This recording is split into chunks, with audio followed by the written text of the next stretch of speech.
दोस्तों नमस्कार, स्वागत है आपका आज के कार्यक्रम में। जो कांग्रेस की जो एक परंपरा मैंने देखा इधर हाल के वर्षों में, एक ऐसी परंपरा बन रही है कांग्रेस में कि अगर आपको कुछ ऊंचाई पर उठना है या चढ़ना है कहीं किसी सीढ़ी पर, तो आपको गाली देना आना चाहिए। आप गाली गलौज में, अपशब्द कहने में, छिछोरेपन में जितने एक्सपर्ट होंगे उतने ज्यादा आप उसमें उस पार्टी में पूजे जाएंगे। आपको मैं अभी एग्जाम्पल देना चाह रहा था। वैसे जो कांग्रेस की जो प्रवक्ता है, मुख्य प्रवक्ता, मीडिया सेल की प्रमुख गाली वाली मैडम का, लेकिन उनका जिक्र नहीं करूंगा क्योंकि अभी आप देख रहे हैं जैसा कि स्क्रीन पर रागिनी नायक एक नया चेहरा इसमें उभरता हुआ आ रहा है, जो गाली देकर और अपशब्द कहकर और कंट्रोवर्सी में होकर इस पायदान पर, इस सीढ़ी पर चढ़ना चाह रहा है। रागिनी नायक अभी हाल में चित्रा त्रिपाठी के साथ उलझ गई। उनका हाल फिलहाल में करियर लगभग समझिए कि खत्म हो चुका था। लगभग 41 साल की उम्र है उनकी और डूसू की प्रेसिडेंट रह चुकी हैं, दिल्ली यूनिवर्सिटी स्टूडेंट यूनियन की 2005-2006 में शायद। और उन दिनों बहुत, उस समय जो 4-5 लगातार महिला प्रेसिडेंट्स बनी, जो युवा युवतियां जो बनी प्रेसिडेंट, उनको वहां के कांग्रेस के बड़े नेता जगदीश टाइटलर का वरद हस्त मिला हुआ था। और टाइटलर साहब किस तरह से अपने लोगों को प्रमोट करते थे, किसी से छिपा हुआ नहीं था। लेकिन अभी हम उसका जिक्र नहीं करेंगे, हम जिक्र कर रहे हैं जो उनकी ताजा जो गाली गलौज या समझिए कि ओछापन जो उनका, वो उस पर।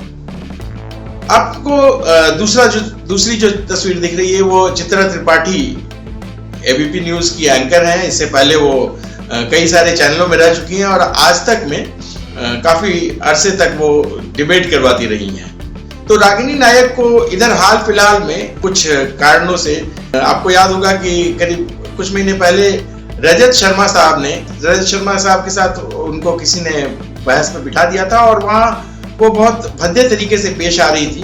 तो रजत शर्मा साहब ने उनको हटा दिया, जो बहस है वहां से हटा दिया और उनकी बात को इग्नोर करके वहां से हट गई। तो इन्होंने अपना एक ड्रामा शुरू किया कि रजत शर्मा साहब ने उनको गाली दी है, और बल्कि कांग्रेस के कुछ नेताओं ने अपने सोशल मीडिया अकाउंट पर डाल दिया कि रजत शर्मा गाली दे रहे हैं, रजत शर्मा। जबकि गाली देने की परंपरा जो है आपको भी पता है कि किस पार्टी की रही है।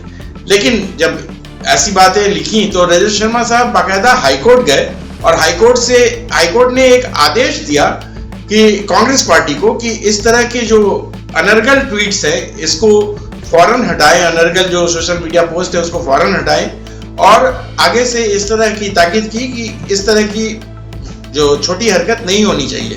क्योंकि रजत शर्मा साहब ने जो बहस जो किया, जो टीवी डिबेट किया, वो तो पब्लिक डोमेन पर था, तो वहां तो किसी ने कोई गाली नहीं सुनी, सिवा रागिनी नायक ने अपने कानों में सुन ली किसी तरह से।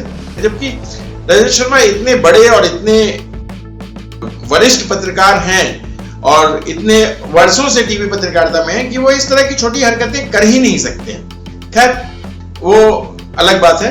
यहाँ अब रागिनी नायक, चूंकि उसके बाद से कांग्रेस पार्टी ने भी इसको सीरियसली लिया और रागिनी नायक चूंकि जानी जा रही थी कि इस तरह की वो ओछी हरकतें करने लगी हैं। इससे पहले भी एक बार रागिनी नायक सस्पेंड हो चुकी थी पार्टी से, क्योंकि पाया गया था जब वो युवा नेता थी तो राहुल गांधी उस समय बहुत नए उभर रहे थे, तो राहुल गांधी के नजदीक बुलाकर किसी को भी फोटो खिंचवा देती थी। वो अपने किसी भी समर्थक को बोलती थी कि आ जाओ, और राहुल गांधी के पास फोटो खिंचवा देती थी। कांग्रेस की इंटरनल टीम ने जांच में पाया कि वो जिसके साथ राहुल गांधी को खड़ा करती थी उससे 10-10 हजार रुपए तक वसूलती थी, और इस आरोप के कारण उनको पार्टी से हटाया गया। हालांकि रागिनी नायक वकील हैं, हो सकता है मुझ पर मुकदमा भी ठोक दें इस बात को लेकर, क्योंकि ये बातें सोशल मीडिया पर बहुत आम है। मैं वहीं से बोल रहा हूं, मैं कोई अपनी जानकारी के हिसाब से नहीं बोल रहा हूं। रागिनी नायक अभी फिलहाल वो एक वकील भी हैं और उनके हस्बैंड भी वकील हैं, और उनको अभी हाल ही में हिमाचल सरकार ने, जब से कांग्रेस की सरकार बनी वहां, तो हिमाचल सरकार ने अपना वकील नियुक्त कर लिया है। दिल्ली में सुप्रीम कोर्ट में कुछ भी पेश करने के लिए।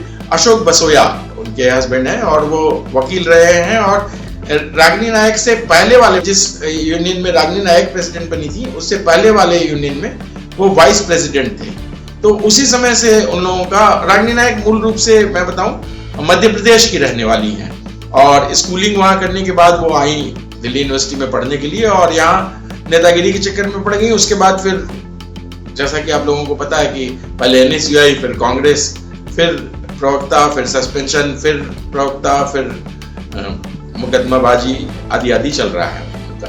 तो उनका लेकिन जो दौर है आजकल वो खराब चल रहा है, और इसलिए कि कांग्रेस उन्हें किसी डिबेट में भेज नहीं रही है, बड़े डिबेट में कम से कम बिल्कुल नहीं भेज रही है। वो अपनी हैसियत से जहां भी चली जा रही होंगी, हो सकता है। इधर चित्रा त्रिपाठी का ग्राफ तेजी से बढ़ा है। चित्रा त्रिपाठी हाल के वर्षों में आज तक के बाद फिर वो उनको ABP न्यूज ने उनको हायर किया, और ABP न्यूज ने उनको प्राइम टाइम शो में बिठाया, और वो कई बार रागिनी नायक इस शो के लिए कोशिश कर चुकी थी कि उसमें शामिल हों, लेकिन चित्रा त्रिपाठी ने अपने शो में इन लोगों को साफ तौर से मना किया हुआ था। अब जब चित्रा त्रिपाठी के साथ इनको बहस करने का मौका नहीं मिल रहा था, तो इनके पुराने जो आज तक के समय में एक ट्वीट थी। आजकल क्या एक और परंपरा हो गई है नेताओं में कि मैं खुद जो बोल रहा हूं उसको मैं डाल दूं टीवी पर। उतना पार्ट काट के उन्होंने करीब 1.5-2 मिनट का पार्ट काटा कि जिसमें वो कह रही थी कि चित्रा जी आपको बहस कराना नहीं आता है।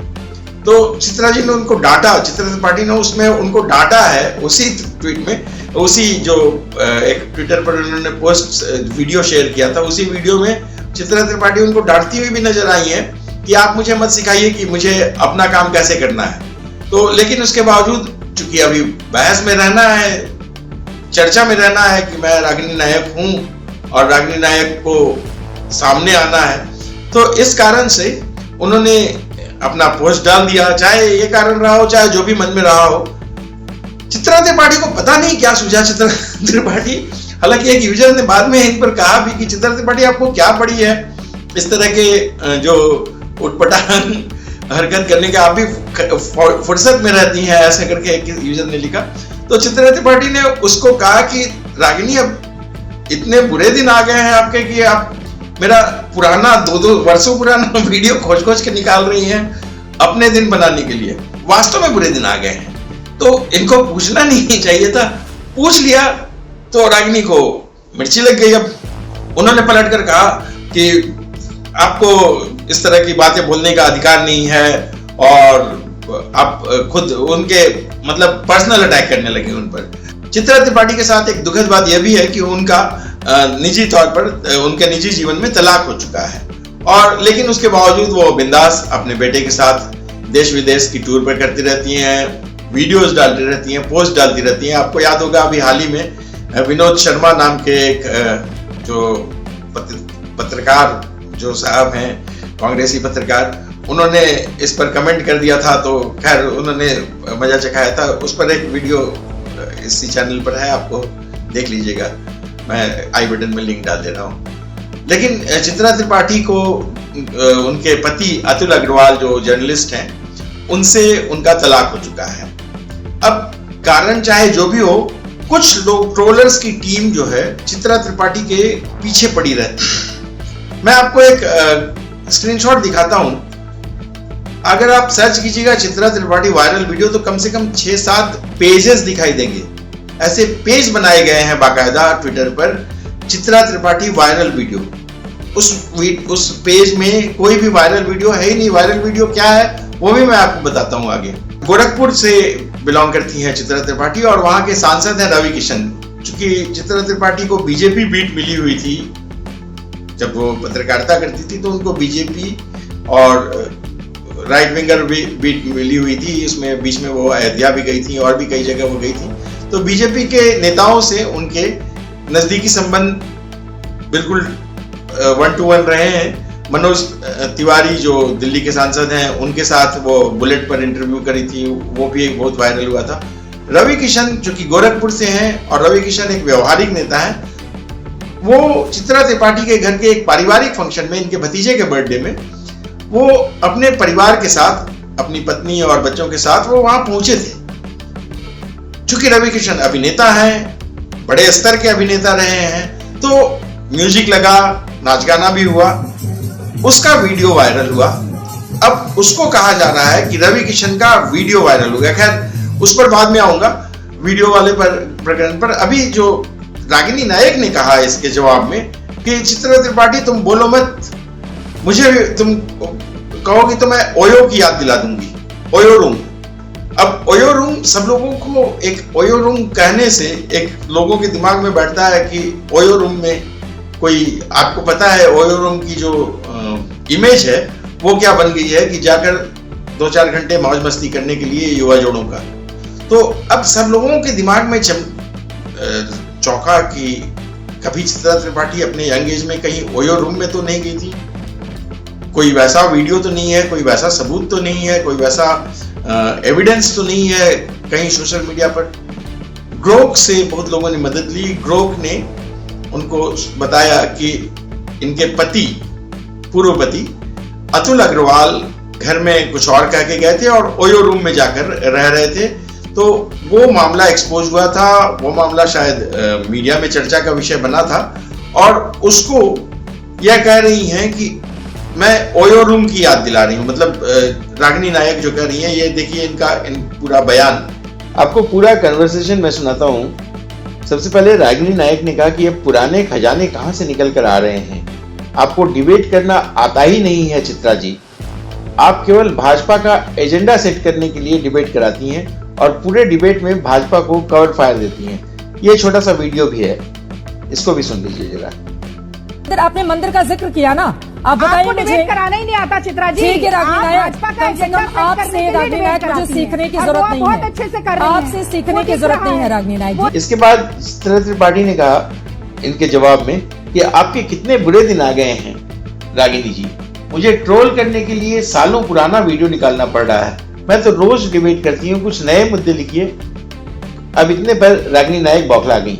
उन्होंने लिखा, पहली बात चित्रा जी अपने ट्वीट के कमेंट्स पढ़िए, आपको पता चल जाएगा कि बुरे दिन किसके आए हैं। दूसरी बात, आजकल भाजपा के चरण चुंबक पत्रकारों को ट्रोल करने की जरूरत नहीं पड़ती, जनता रोज खुद ही ट्रोल कर देती है।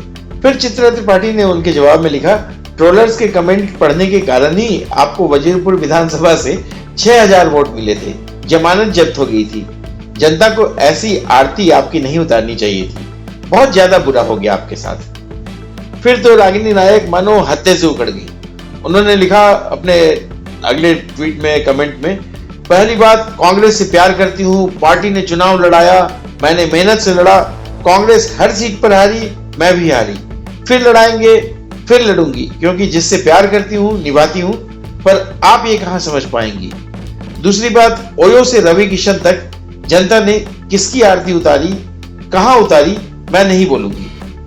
और फिर उसके बाद लिखा, तीसरी बात, मेरे साथ अच्छा हो या बुरा, भाजपा की दलाली कभी नहीं करूंगी।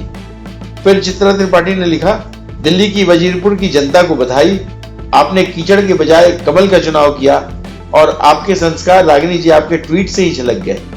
मेरे माँ बाप के संस्कार हैं कि कीचड़ में पत्थर मारोगे तो वो मुंह पर आएगा, बहस के इतने छिछले और निचले स्तर पर मैं नहीं आ सकती, बेहूदी और निजी टिप्पणी आपको मुबारक।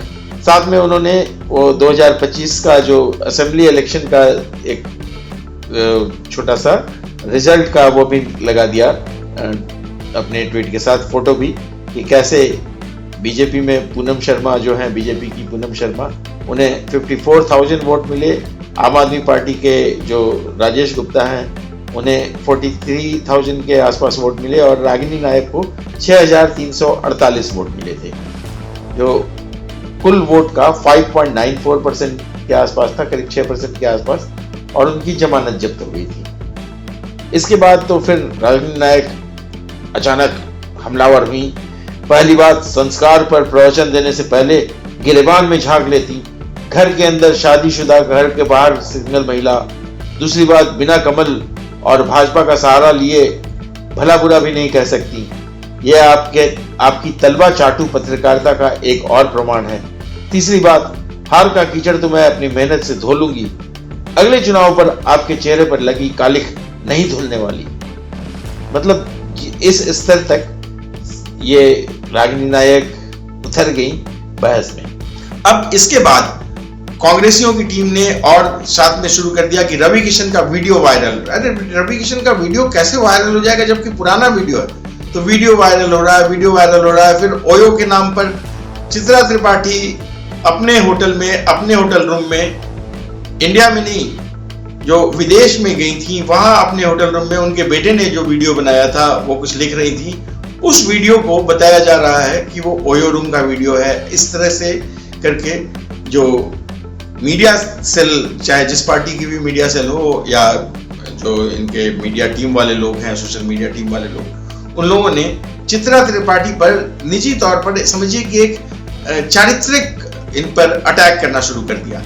हालांकि मैं चित्रा त्रिपाठी के पक्ष में नहीं हूं। चित्रा त्रिपाठी के निजी विचार क्या हैं पार्टी के प्रति, किसी भी पार्टी के प्रति, वो बीजेपी की कितनी फेवर करती हैं, उनको यही कह रही थी। रागिनी नायक का मुख्य आरोप यही था कि आप बीजेपी के स्पोक्स पर्सन के तौर पर मत बोलिए। वो निजी तौर पर क्या, किस पार्टी के पक्ष में बोलती हैं, किस चैनल पर, वो उनका निजी मामला हो सकता है। मैं उसके पक्ष में नहीं हूं, मैं उनके सपोर्ट में नहीं हूं कि वो जो कह रही हैं वही सही है। हाल ही में उन्होंने जो धर्मगुरु हैं उन पर भी कुछ टिप्पणी कर दी थी, इन पर जवाब भी मिला धर्मगुरुओं से। लेकिन मैं इनके निजी विचारों से बिल्कुल सहमत नहीं हूं। लेकिन एक स्त्री ने एक दूसरी स्त्री का चरित्र हनन इस ढंग से किया सोशल मीडिया पर, यह बेहद शर्मनाक है और मतलब अक्षम्य है। मैं कम से कम अगर कांग्रेस में किसी भी पोजीशन पर कहीं भी होता, तो जिसकी कोई संभावना नहीं है, जिसकी कोई आशंका नहीं है कहा जाए, तो मैं अगर कांग्रेस में किसी भी पोजीशन या किसी भी जिम्मेदार पद पर होता तो कम से कम ऐसे लोगों को कड़ी कार्रवाई करके इनको राजनीतिक निर्वासन में भेजना पड़ता। ये किस तरह की फुहड़पन है, किस तरह का फुहड़पन है? आप एक पत्रकार को उसके निजी जो रिश्ते हैं, उसके निजी पारिवारिक मामलों को लेकर आप उठा रही हैं और उनका चरित्र हनन करने की कोशिश कर रही हैं। क्या संदेश दे रही हैं आप जो अपने पार्टी वर्कर्स हैं? और पार्टी वर्कर्स को तो जो अध्यक्ष साहब भी इस तरह के संदेश दे रहे हैं, तो और अध्यक्ष और गाली वाली मैडम, और उसके बाद फिर ये एक गाली वाली नई मैडम आ गई। तो इनका भविष्य हो सकता है कांग्रेस में उज्जवल हो, लेकिन कम से कम राजनीति में उज्जवल नहीं है। और रागिनी नायक ने इनको इसी ट्वीट में याद दिलाया था, इसी ट्वीट के जवाब में, कि आप जब लड़ने गई थी तो आपकी जो विधानसभा में चुनाव लड़ने गई थी दिल्ली में कांग्रेस ने इनको विधानसभा का टिकट भी दिया था, तो उस चुनाव में रागिनी नायक की जमानत जब्त हो गई थी। 6020 या 6050 ऐसे ही कुछ वोट आया था। तो इतना मतलब जनता में ये अनपॉपुलर है, उसके बावजूद पता नहीं कैसे ये अपने आप को नेता बोल देती हैं, फिर एक राष्ट्रीय पार्टी बोलने लगती हैं। अब कांग्रेस की जो ओवरऑल स्थिति है उसका एक हर एक मेंबर अपने आप को प्यादा से बादशाह कहने लगे या वजीर कहने लगे, तो ये तो समझ से परे है। आपका इस बारे में क्या मानना है कमेंट करके जरूर बताएं। अगर आपको ये वीडियो पसंद आ रहा है तो अपने दोस्तों के साथ शेयर करें, इसे लाइक करें। आज के वीडियो में इतना ही। अगले वीडियो में फिर किसी और मुद्दे के साथ आपके सामने उपस्थित होऊंगा। तब तक के लिए धन्यवाद, नमस्कार, जय श्री राम।